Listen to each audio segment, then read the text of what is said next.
to go live. I don't know. We're doing the best we can, but maybe I'll just go live every day. Why the hell not? So anyway, my Leonardo DiCaprio. Oh, there is that Ashley. That's got to be Ashley. I've already got a like. Come to Mihinata tonight. Okay, so there's a lot of things I want to talk about.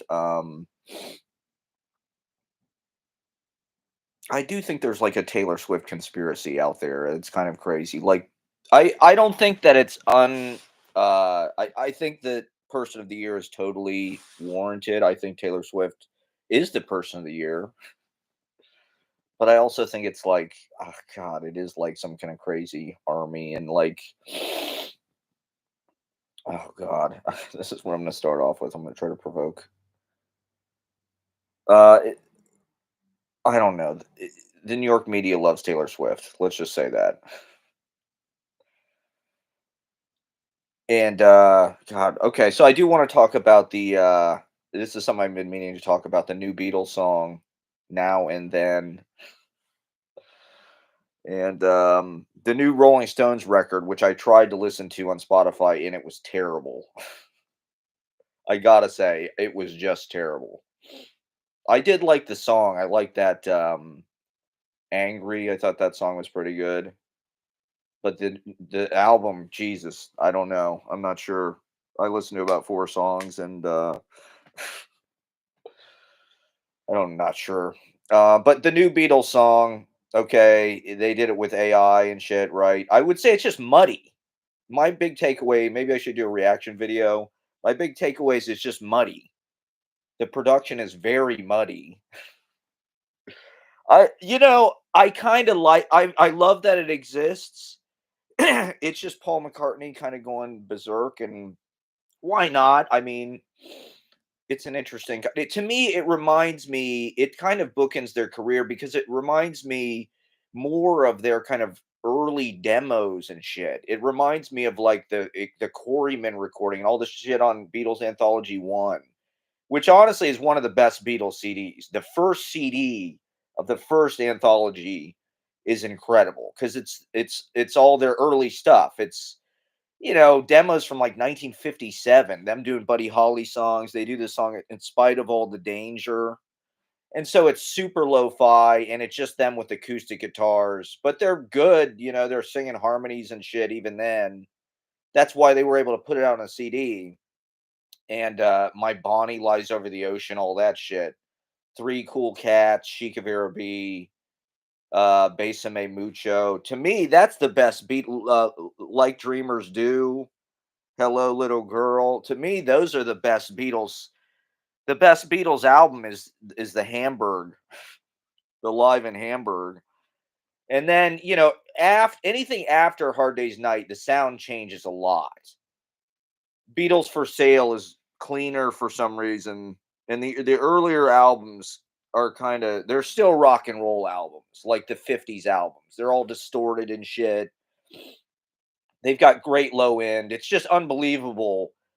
Paul McCartney is a freak, on bass and everything else. Like he is an unbelievable. Just, I mean, I don't even know how he was doing that early bass stuff. To be honest, if I met Paul McCartney, I think about this in my head. I think about if I saw Paul McCartney, what I would do is I would say, "Red sails in the sunset." Because if I met Paul McCartney, I would try to get him into the early shit again, the Hamburg stuff.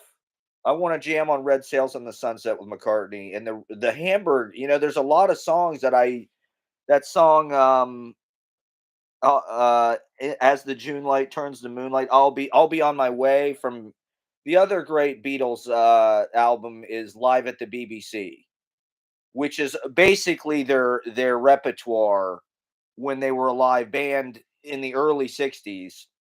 And the Live at the BBC is the album that it's got all these great cover songs, obscure shit. Just like how many email addresses is that? Ashley just like signing in on different email addresses and liking this 6 times. Um, so yeah, Live at the BBC is the fucking best Beatles album. Keep Your Hands Off My Baby, Soldier of Love, They do "I Got a Woman." That's one of their fucking songs on there. Uh, da da da. What's that song? But a one side that Anne Margaret song or whatever on the second CD is incredible.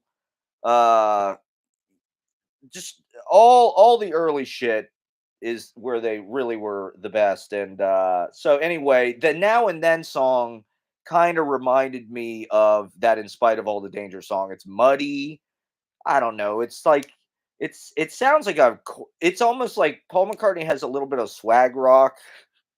He's a little bit of a swag rock guy. That Freedom song has that and Now and Then has got a little bit. You can feel the Jeff Lynne in it in a weird way. You can feel the anthology vibes. Like I'm imagining that's where they got George Harrison's rhythm guitar track. The thing that really, it needs the harmony parts. It needs George and Paul. It needs them blending, or else it doesn't really add up to a Beatles album. Thank you for watching. There's the AI did clean up the vocal a little bit. You can tell they can get better separation and isolating stuff, which they couldn't do on Free as a Bird and Real Love and the anthology Jeff Lynne produced. How the fuck did they have Jeff Lynne produce the shit and not George Martin? That's what I want to know. The anthology fucking songs sound like ELO. They sound like Tom Petty. They sound like fucking like Wilburys. You know what I mean? It's like they're not really Beatles songs. It's like you got to if it's not a Beatles song unless it's George Martin. I mean, let's be honest. The Beatles were in their fucking 20s when they were doing this shit. They weren't the mastermind. George Martin was cleaning. They would come in with a little snippet of some fucking thing and George Martin would go, "Okay, let's do this and then we'll fucking put in some radio shit and I'll hire some string players from the fucking Philharmonic or whatever the fuck." He was writing the arrangements. He was fucking what? I lost 2 likes. I had 10 likes. Now I've only got 8 likes. Oh well. Are these pirates? Have I got some kind of bots? If somebody's gonna hack the internet, hack my YouTube page and just give me like hundreds of thousands of views. Oh my god. It's because I talk trash about Jeff Lynne, isn't it? You can't say anything bad about Jeff Lynne, or there goes half your likes. Those had to have been fucking fake likes or something. Anyway, so I don't know. That was the 90s Beatles was an interesting era. That was, I was 8 years old or 9 years old when those songs came out. So I remember when it was on TV and shit. That, when George Harrison was still alive. Oh my god. So yeah, it kind of reminded me. I will say that the bridge part where it goes, "Want you to be near to me, hold you to be near to me." That's the most Beatly part of the song. And I was impressed because that felt very Beatly. Nobody else can do that stuff. And there is a very particular sound that the Beatles had, particularly in the early days. I don't even know how they did it. They sounded like a grove of trees that was just bending kind of in unison. Their harmonies and they were just so they were just so and they lived together, they lived their whole lives. They were so tight, just in every respect. And so there was a bounciness and kind of a looseness and kind of a rubber bandiness to the early shit when they're playing, with Bruce Channel or whatever on a packet tour. And Now and Then, I will say it's better than the fucking Stones album. I haven't listened to the McCartney track. I guess McCartney. They should just form a super group. They should do what the Expendables did. The Beatles, the Rolling Stones, Led Zeppelin, all of them that are still alive should just form one band and go on tour together like the fucking Expendables. I guess they're still top dollar acts. I mean, McCartney is still gonna is still the emeritus of rock. He is still the elder. He's the Gandalf. He's become Gandalf in his old age. He's lived through a lot, man. Thank God he's still alive. Cause he's really the jukebox, man. He knows so many fucking songs, and that's why I'd love to jam with him. I just love to play Hippie Hippie Shake with Paul McCartney or fucking, some people like to rock and some people like to roll. I'm into Wings, I'm into all of it. I love Say Say, McCartney's he is that song My Valentine was fucking incredible that he put out that was a classic that he put out a few years ago. An absolute he's on what is it, 5 6 seconds or whatever the fuck that song is with Kanye and Rihanna. I mean, he remains relevant. That's why I think it was, even though it was kind of a crazy old man move to put out this fucking AI song or whatever. God bless him for doing it. The Beatles were always experimental. They were always on the forefront of the technology and shit. Why the hell not? Uh, I know it's true. I will say this, okay? Okay, go on YouTube and watch. Well, don't leave my channel, but go on YouTube and watch the 1964 AI version of Now and Then, because it's exactly like Help. A lot of John Lennon songs, Please Please Me, he wrote them very slow, you know? He wrote them as like these slow kind of ballad things, and then George Martin probably or somebody said, "Hey, why don't you try it faster? Let's kick this in the ass," which honestly made it a much better song. If you back and listen to the original demo of Help, or listen to the piano, what is the matter out there? I am live streaming here. I'm vlogging. God damn it. Um, I'm live from bed. I just wanted to get that world map. So if you go back and you listen to the piano version of Help, it's kind of plodding, and I don't know, it doesn't actually work that well as the recording. The recording is much better, actually. It's he takes a song, and John Lennon always thought George Martin was kind of sabotaging him or something, but it's like I'm not sure that that's true. I think they made the best records that they could under the circumstances. The song maybe could have sounded better slow, but good slow, but Now and Then it works as a slow kind of drinking ballad or something. It sounds like a bunch of guys in a pub singing. It sounds like a bunch of British guys in a fucking pub and at a soccer match. They're going to be singing it over a pint. But that's always kind of what they've been. I mean, they've always been. That's why those British bands were so good, because they actually had a culture of jovial kind of singing and bars and around at Christmas and shit. Um, or wherever, at school and church. American culture is just so dead.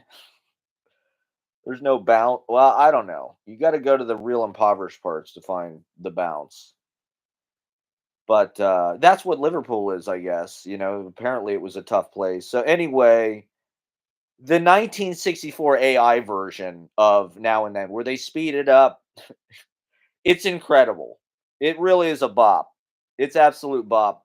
It's one of the songs of the year as far as I'm concerned. That's the real AI Beatles right there. And I think why not? Why not? As soon as they can AI new Beatles records, just do it. Just AI infinite. I mean, if they can make good ones, this was the best AI Beatles I've heard yet. It's not doesn't have anything to do with McCartney or the Beatles, actually. It's just a fan made, internet crowdsourced AI Now and Then. It's incredible. My one complaint is they cut the second climax of the bridge, which to me was the best part of the song. Like I said, that want you to be near to me. Um, I sounded good on Monday night. I played my song "Let's Stay Up All Night," a classic from 2006 ish, 2005, 6, 7, 8, somewhere in there. Okay, let's see. Got it. Got the email. I think, yeah, they should have gotten it. Okay, I'm live on YouTube when I should be doing work stuff. Well, not really. I mean, I did it. I did my job. I'm doing my job. This is the life of remote. See, I'm going to flip over right here. I'm multitasking. Please resend the file. Email hasn't come through yet. Uh, Tell them to check their spam or something. 2-7. It definitely should have.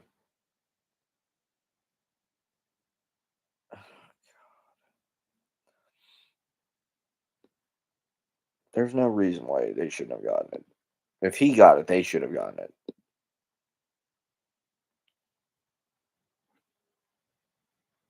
I sent it to Colette. You know what? It probably fucked up their email addresses. God damn it. Okay, I wonder if I can resend this.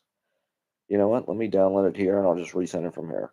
I'm gonna do it live, okay? Fuck it, I'm doing it live. I know this is very exciting for you, watching me work. But I'm gonna do it live here. Let me see if I can download this. Oh god damn it. I hope I can do it from right here. Uh, you know what? It sent them the wrong fucking. I got. You know what? It copy and pasted wrong. The email addresses. For fuck's sake. Oh, I have to be on a call at 3 o'clock. I just want to go live. Maybe that should be my 15-minute live. I've already got 10 likes somehow. Maybe I should just quit while I'm ahead. This have to be fake or something. Uh, and then the Rolling Stones album. Maybe I should listen to it again. Apparently, Kiss played their last concert. Oh God, why can't I just download this from here? I don't understand why I can't download my own fucking file. Ugh.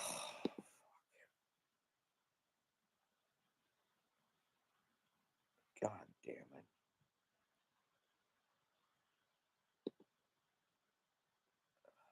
Piece of shit. What is their fucking email?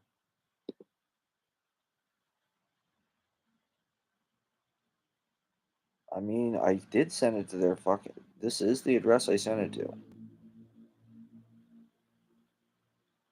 Can you send me their emails? Because, oh God, here's real life drama.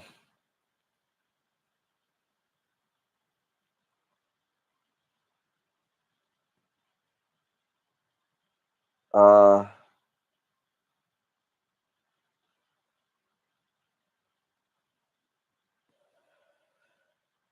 uh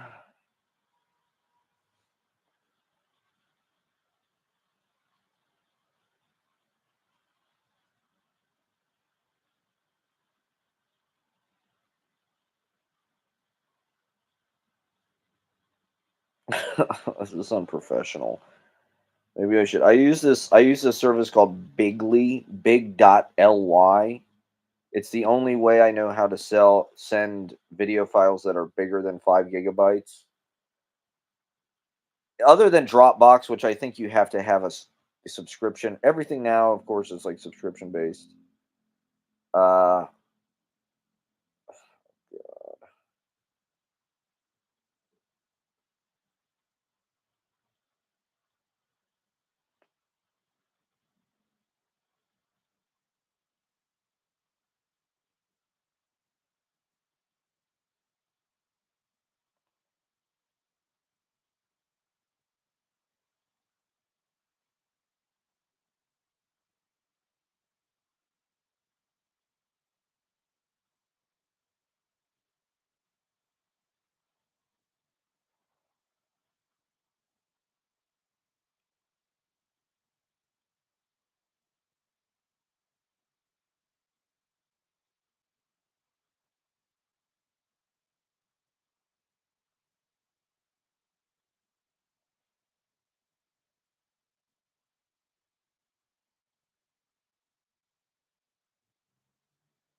Sorry, I know this is very exciting. Oh my God. I sent this stuff. Well, I won't, just doing the best I can here. Let's see. Can I send this?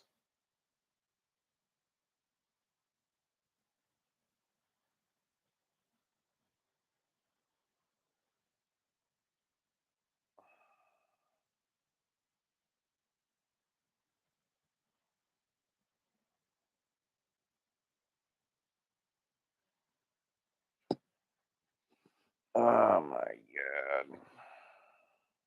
Okay, so I don't know how to send, this is what. God, I hate the internet and all tech people, other than YouTube and live streaming. God bless YouTube. YouTube is the Library of Alexandria. And the iPhone, even though it's surveillance technology, who cares? Who the fuck cares? People want to be seen. People want views. They want more views. Oh God.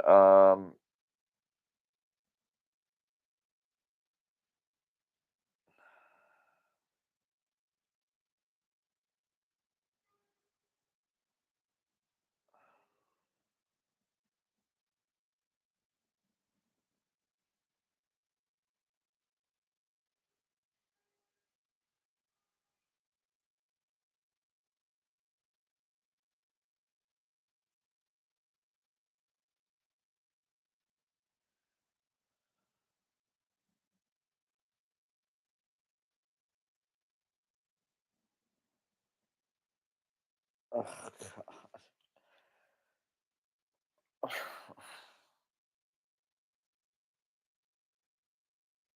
Work is so hard. The culture of work in this country is so. Look at me. I've got a show tonight. I'm trying to. I got to get in a live stream at some point this week. I should have waited to do it tomorrow. I've got a thing at 3 o'clock.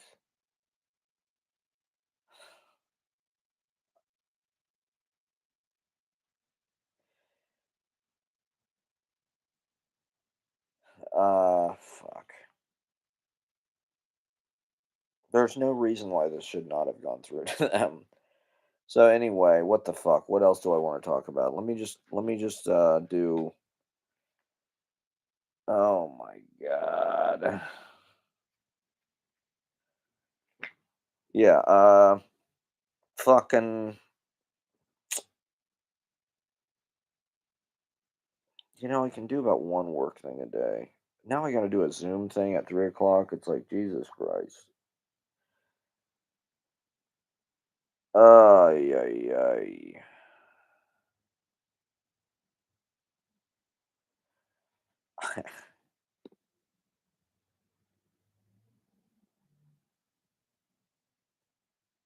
uh,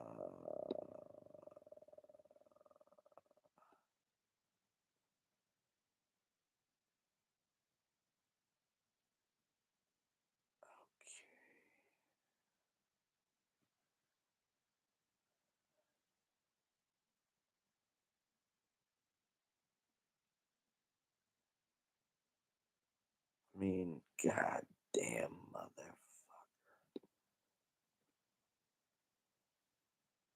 If it went to I'm so sorry to be torturing my viewers by dragging into this hell space with me of work. I mean, Jesus. I don't see this. I cannot handle emails. I can't. I absolutely think, well, they really interfere with my drug problem. Ah. Oh. Someday I'm gonna have to make some tough choices, and I don't know what's gonna happen. Is the open mic dying? I'm not sure. Maybe it's run its course. Maybe I'm proud of what we've done. I like doing it. I like doing a weekly show, but it is a huge fucking show, and there's just a lot of there's a lot of overhead. There's a lot of expectation, so we have to make it a huge show. I don't necessarily need to do like a huge show. That's not necessarily my goal and my intention. Yeah, that's right. This is my vlog. This is where I bitch about my creative life. No, I love everybody. Thank you for watching. Thank you, Alabaster Rum. Thank you, Jason T. Cucker. Thank you, Ann Van Epps. Thank you, Ashley. I try to give back. I thought the open mic was giving. I don't know. There's always more you have to do, but I love everybody, even though I'm distant and I don't know. I'm a has been. I'm washed up. Well, I don't know. You can't always be. It's like Who Wants to Be a Millionaire. It was the hottest show on TV for a while, and then that went into syndication, and it is what it is. it still goes on, I don't know. It's fun. I like doing it. It's there's a lot,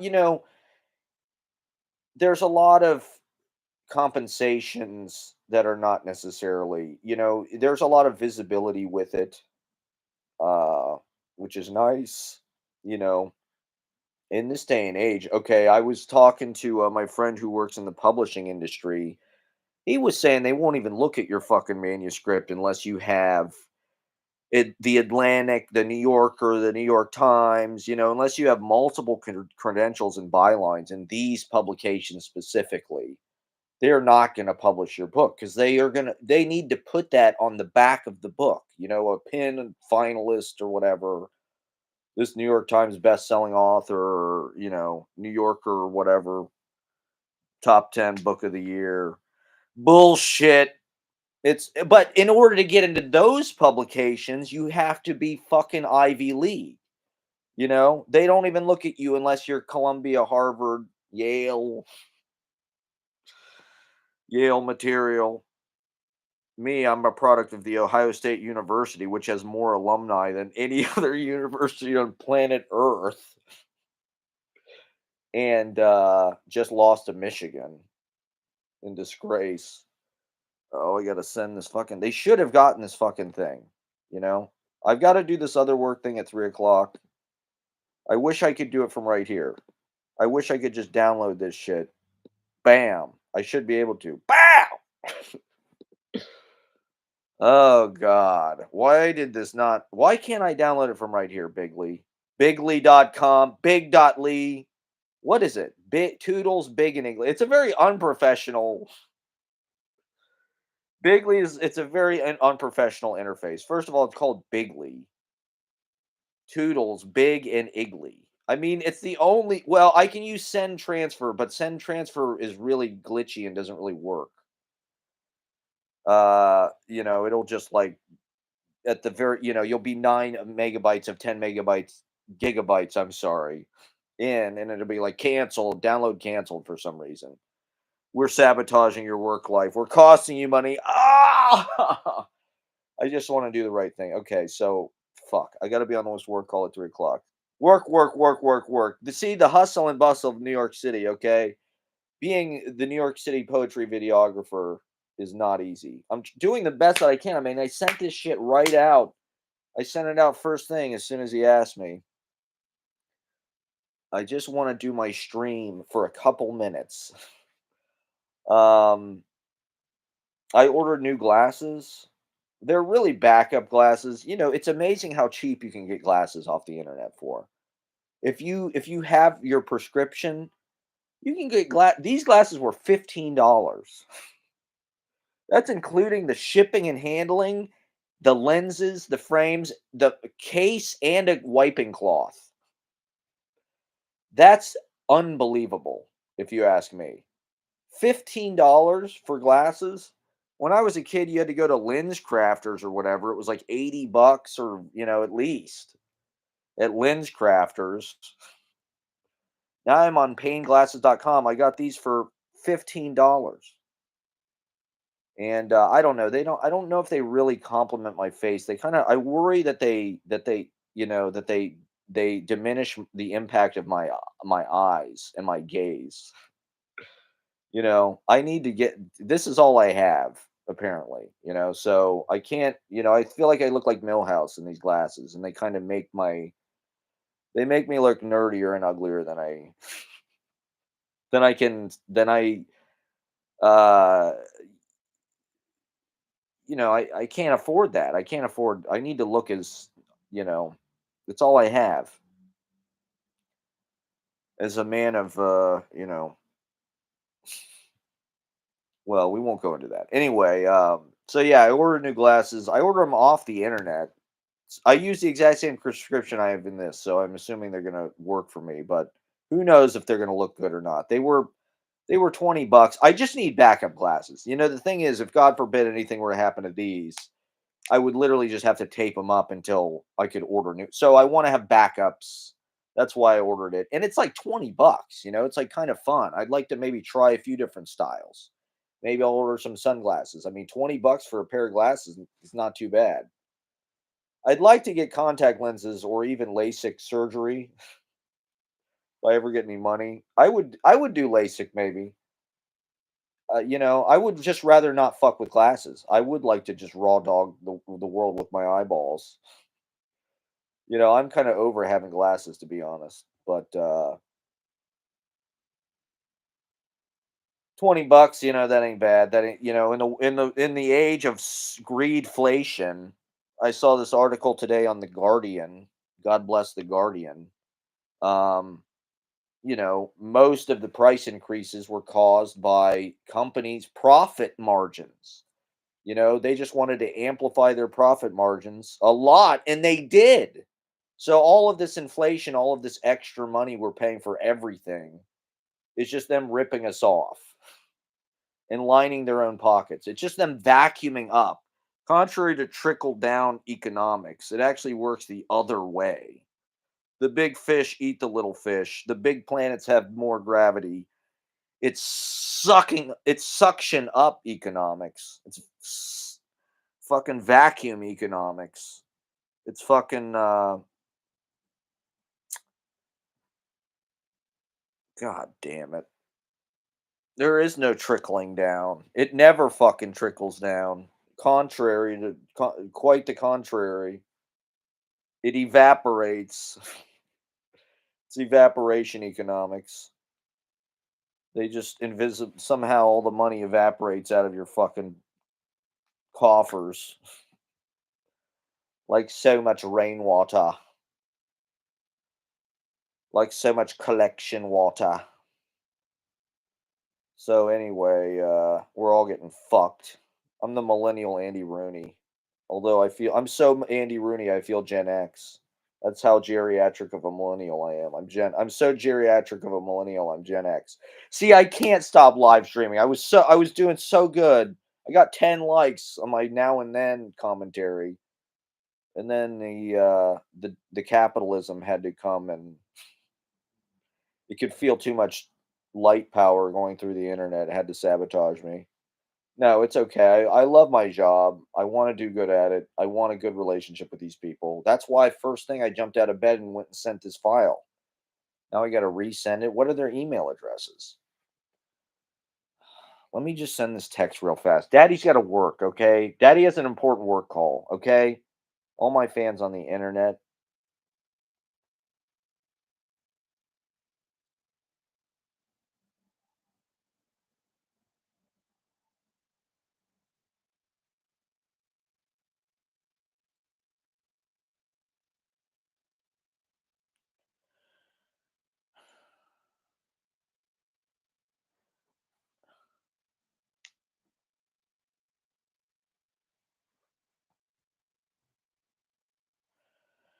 Oh my god. I don't know.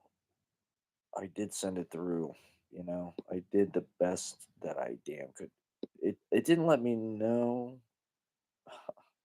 These fucking fucks. Oh god. The life of a gangster. We watched Goodfellas, The Song of Life. I mean, the thing about Goodfellas is the flow of the movie. It's like the whole movie is like the first 10 minutes of Julie Jim. We're just kind of, it's just the whole movie is a montage. And so it kind of speeds by you. That's what they're setting up with that credit sequence with all the cars going by, the Lufthansa heist, the trucking, ripping off trucks, the fast life. Ever since I can remember, I mean, they really, Ray Liotta. They struck gold with Ray Liotta. Let me see. London at. That's what I sent it to. I mean,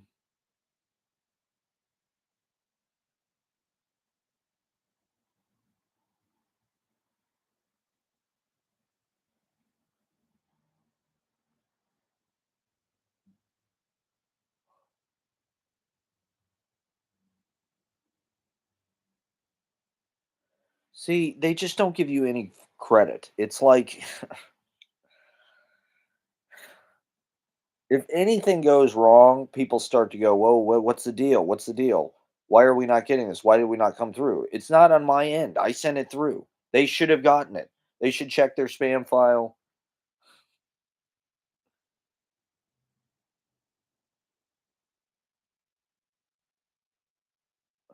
God, their firewall. I have no idea. Probably shouldn't be talking about this on the internet. This is my workplace drama, okay? The real life of a New York City videographer, poetry videographer. Maybe it's because I use a fucking website called Big.ly. It's like a cartoon of a real fucking website. I don't know what else to do. It's more than 5 gigabytes. I can try send transfer. I'll try send transfer. Who knows if that'll fucking work. I'll try to resend it. They should check their spam file because there's no reason that it shouldn't have gone through. It should have already gone through. If he got it, they should have gotten it. I'm getting a file that said it went through to those email addresses. So on the record, I'm going on the record on the internet. I will try to resend in a few minutes, but I cannot leave my fans in the middle of this important weekly address. This is going to be abbreviated, I guess, because of capitalism or techno feudalism is what we are calling it. It's actually not capitalism, it's techno feudalism.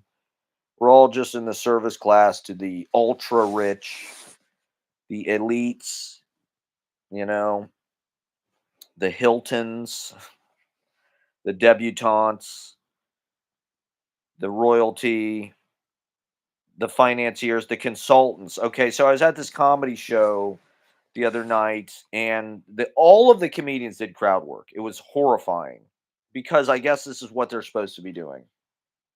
Studies have shown the algorithm likes crowd work for some reason, so they all bow to the god of the algorithm, like we all fucking do, except me, pirate radio here, pirates, fucking easy paradise radio.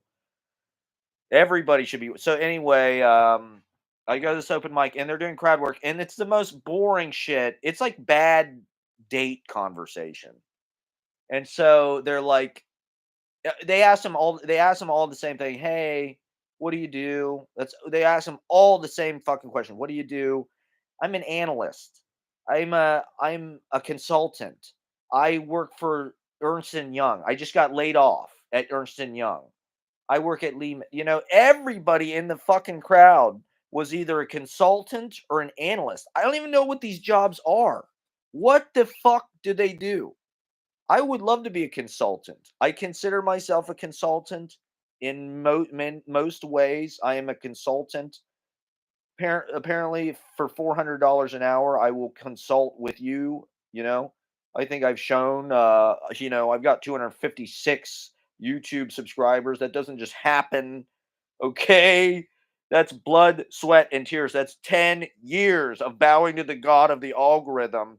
Finally, fucking vlogging has come around. Finally, the culture has caught up with me.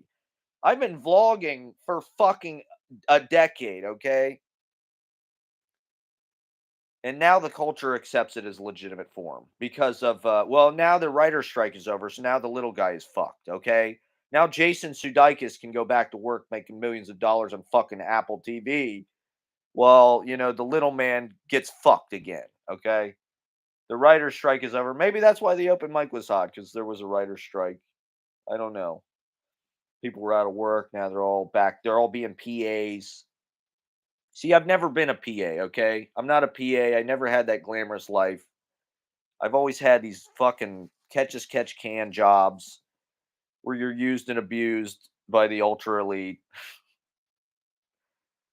And hopefully, I don't know. I'm doing the best I can. I have no capital. I'm not some rich kid that can move here and buy a fucking red camera. It's like my equipment is old. I have no training, really, other than just like being a pirate filmmaker my whole life.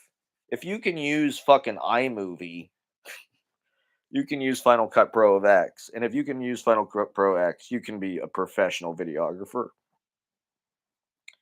I don't know. It's not as easy as it looks. You have to have the eye. You have to have the vision. The thing is, I don't know.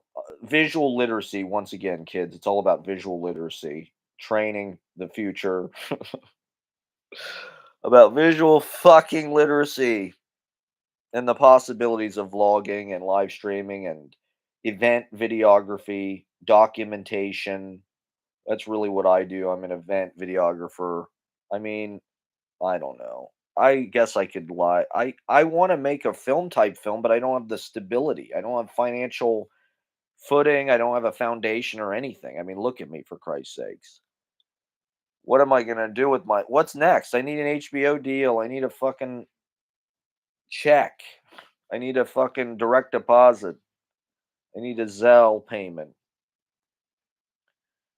Money, money, and money. That's what it's all about. Anyway, yeah, so I don't know. The adventure continues. Uh who knows what this next phase will bring? I realize I have a lot of jobs, but I have like no jobs.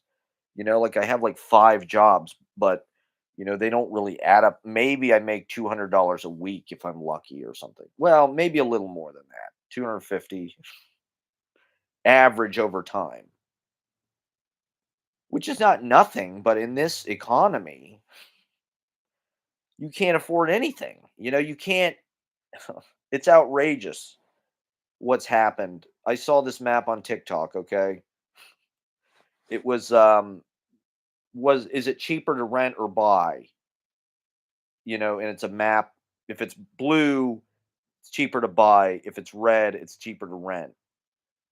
And in the year 2000 or something, the whole country was blue. It's cheaper to buy a house, you know. Cut to now, the whole fucking country is red. It's cheaper to rent because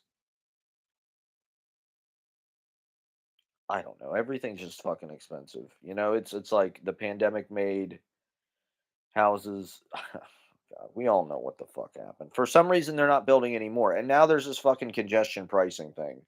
Holy shit. It's unbelievable. I feel like I'm getting asphyxiated financially slowly. And the only option you're given in this country if you're not born rich, let's get rid of that inheritance tax so we can have a wealth transfer between the boomers and their children, between the finance criminals, the venture capitalists, and the Dan Bilzerian juniors, the Dan Bilzerians of the world, the Donald Trump juniors, the Eric Trumps. Oh God, the Spaldings. Uh,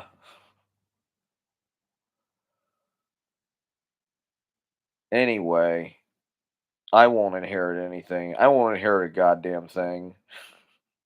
I have to. I don't know. It doesn't feel like. It feels like we live in a inheritance society. It feels like everything is. What is it? Um, what's the word? Not heretical. Not inherent. Not inherited. Inheritance, maybe. It's all nepo babies. Right, it's all nepo babies. I don't know. It's all fucking nepo babies. It's all Yale, Columbia, legacy admissions, money, money, money, money, money. There is no room for talent or, you can't even live in New York unless your parents are paying your rent, really. I don't know. You have to sell your entire life to your employers. You have to work full time to get health insurance, to make enough money to pay rent, I guess. I don't know. I'm looking for a deal. I'm always looking for a deal, but there's no, we just have a predatory culture. There's no rent control. There's no,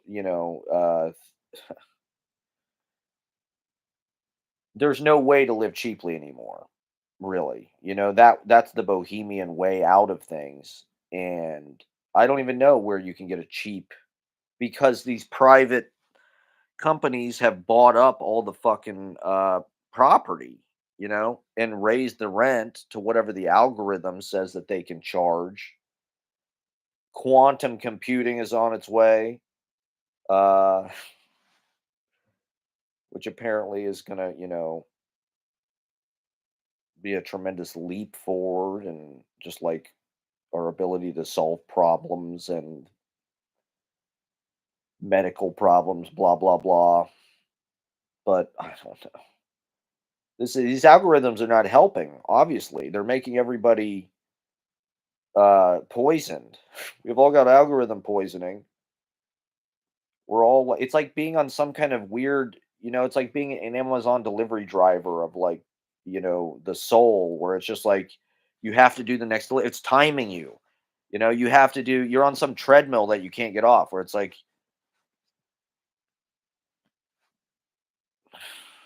we're gonna force feed you content you don't want to see. And this congestion pricing thing in New York is outrageous. I mean, I get why they're doing it.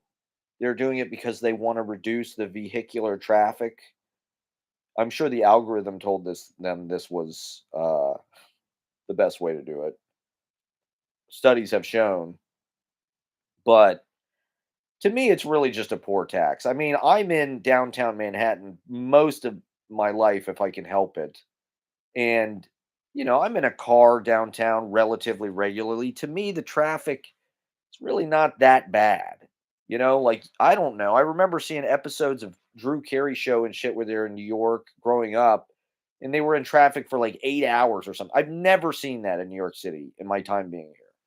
As far as I can see, the traffic flows, there's traffic and everything, but it's not like LA or something. It's really not that bad. Even on the FDR, the West Side Highway, I mean, we have to leave here to get to fucking downtown for this or that jobs or uh uh open mic or whatever, and it takes about an hour from here. There's never that bad of traffic. I mean, it is what it is. It's New York. You shouldn't have a fucking car. You shouldn't be driving into Manhattan. Like, I don't think, obviously this is the way that they've decided to reduce that traffic by charging people an outrageous amount of money. I think on top of the tunnel, right? The tunnel is already 20 fucking dollars from Jersey.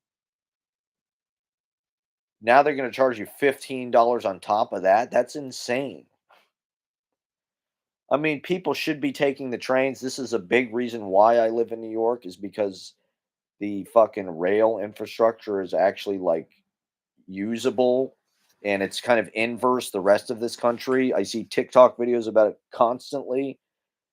They can obviously tell I'm like an urban planning junkie because it's just such a central fact of the inconvenience and expense and like programming of our lives and the dehumanization, the automation of our lives is the way that America is this oil drunk car culture. Every single, I was on the subway coming home last night. It was 9 or 10 p.m. and the car was full of people. I'm thinking, what if we were in cars? What if we were all in an individual, driving? There'd be 40 fucking cars on the road just from this one subway car. They all have mufflers, they're all burning gas, insurance, whatever. It's absolutely insane. And they don't even want an alternative. This is what's crazy. Is like we supposedly there's a housing shortage. It could be artificial. The rich people are just hoarding the private equity, just hoarding properties, and they don't want to lower the value, because they are artificially upholding the value with their own capital through all of these. That's what New York City is. It's just a big piggy bank. It's just they're upholding. It's not about use value. It's not about getting people in there to live there. It's about maintaining the property value and doing that by over policing and building like these vanity properties. They're not even meant to be useful. They're just assets. And so they probably want to get rid of the rabble. They probably want all the poor people out of downtown Manhattan. This is one way to do it. Charge them all 15 fucking dollars to get in. Charge all the bridge and tunnel people $15 if they want to come below 60th Street. It's a tax for the privilege of being in this luxury, iconic real estate market. This iconic vintage, so they don't know how to. They don't build anything. You know, everything new. They're not. Everything is single use zoning. So all they build is these ugly tracts of housing. There's no multi-use. There's no mixed use. There's no pedestrian life in this country whatsoever. There's no mass transit. I saw this map of China in 2006 and the high-speed rail. There wasn't very much, kind of like how we have here, now. And then fast forward to present day, they have high-speed rail going everywhere in the fucking country. Every nook and cranny. They should do that here. They have all this construction. One of the jobs that hasn't fucking suffered during my lifetime has been like contracting construction. They're building all this high-end housing, all these ugly condos and shit, or freeways or whatever, pouring concrete, gut renovating places. It's like, why not put some of these motherfuckers to work building something useful rather than destroying old shit that works? Have them build fucking railroads in this goddamn country rather than self-driving cars. Let's get some. I can't. I'm trying to figure out how to get home for Christmas. I would love to take a train. I'd love to get on a fucking train and not have to get on an airplane. If they had a high speed rail from here to Columbus, Ohio, it sounds insane to even say this in this country. That's how brainwashed we are. It's like, it's a lot more dangerous to take the bus or to drive or to fly, frankly. You know, I'd much rather be on a fucking train. It's more pleasant. I could write my novel. I could stare out the window at the lateral tracking beautiful beauty of this country without having to drive, without having to pay for gas, without a self-driving fucking car, without classic rock radio in my goddamn face. I could watch TikTok videos if I wanted to the whole fucking way. I wouldn't get motion sickness. I go to the bar car. I hang out with the guy in there, listen to Madonna, write my novel, write my fucking poetry. I love riding on fucking trains. It'll never happen. It's not happening in this country. No one's even fucking talking about it. There's no active initiative to build, you know. So it's kind of sad. I don't know. It's like there's this weird blight over my generation, just like we're desperate. We are literally being like deoxygenated by capitalism, and we're like suffocating. And we can't just have lives. To even make the life that I've made for myself has been a huge struggle. And I've, obviously, I mean, i- the this is what I should teach my class in, because okay, when I first moved to New York, one of the problems I had was like I just wanted to write. I just wanted to hang out in cafes and write and shit and be a writer in New York, and like uh I couldn't afford to do that. I had to work. I had to fucking work in restaurants a lot of my life, 30 hours a week, usually 4 days a week at least. And that's a lot of your goddamn life. 4 days a fucking week. You're like taxing your body, your emotions, you're stressed, you're on your feet, you're sweating. It's uncomfortable. You're carrying shit. It beats you up, just for 3 days a week when you can. That's terrible. And I was working, less than most people. And so just finding time to write, was pretty hard. And arranging a life for yourself where you can go to open mics, go to readings, you're very lucky if you're able to do that, actually, if you have time and money to be able to think and to read and to be lazy and to look out the fucking window. That's one reason why during the pandemic it was kind of an act of rebellion or indulgence or something to just be like, you know what, I'm not going to do shit because I'm going to sit in my goddamn rent and controlled apartment and just enjoy it and just experience time like a cat or something.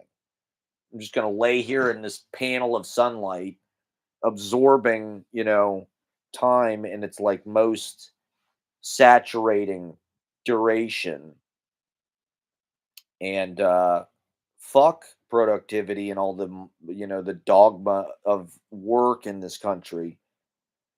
I think we are seeing more of a movement toward less work, more leisure time, more quality of living, right? But they don't want us to, and it's hard to come by, and only certain people get it. People that are already bougie, the Whole Foods class. There's two classes in this country. Well, maybe three. There's Whole Foods, there's Trader Joe's, and there's Western Beef. There's Seatown. Those are the three. There's Bodega. So which one are you? I don't know. I can't afford to grocery shop at Whole Foods. I don't know. Maybe Fresh Direct is another class. Anyway, those people are bougie as hell. They all went to Ivy Leagues, or they're tech people. The tech people have no conscience. That's what I hate about them. They could have used their powers for good. Instead, they chose evil. They chose Peter Thiel and capitalism. And let's just financialize the fuck out of everything. That's the big difference to me. When I ask myself why these things didn't happen in this massive kind of methodical rollout, like the last 5 years, there's been a huge rollout to just like completely disempower us as a class and as a people. They want to take away our ability to own anything and build equity and our ability to even buy food. Our money's just worthless now. Whatever gains were made with like minimum wage and all right, I'm about to sign off, and I'll go for an hour. And increasing people's wages was taken away with the inflation and raising people's rent and shit. And so they don't let us win. They never let us get ahead. And now, they've systematically, and it's outrageous. I don't know. They're making these decisions based on what the algorithm tells them they can do. Oh, congestion pricing. Oh, we can charge actually $300 more a month for this property because the big difference now is they can manage everything digitally. They can buy property everywhere through their fucking phone, and they can manage their property digitally. They can do it all. And so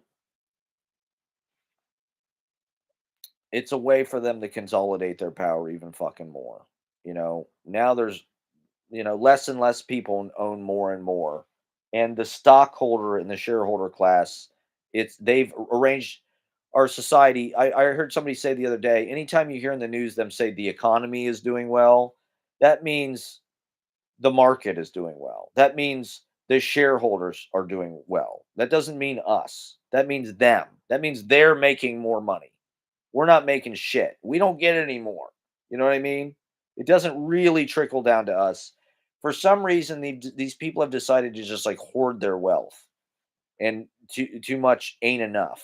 They just want more and more and more and more and more, and they're taking it out of our fucking pockets. And so I don't know. I'd love to have an apartment that costs, $500 or $600 a month, a studio apartment, even a micro apartment. If I could have an apartment that was as big as this room, or even not as big as this room, half as big as this room.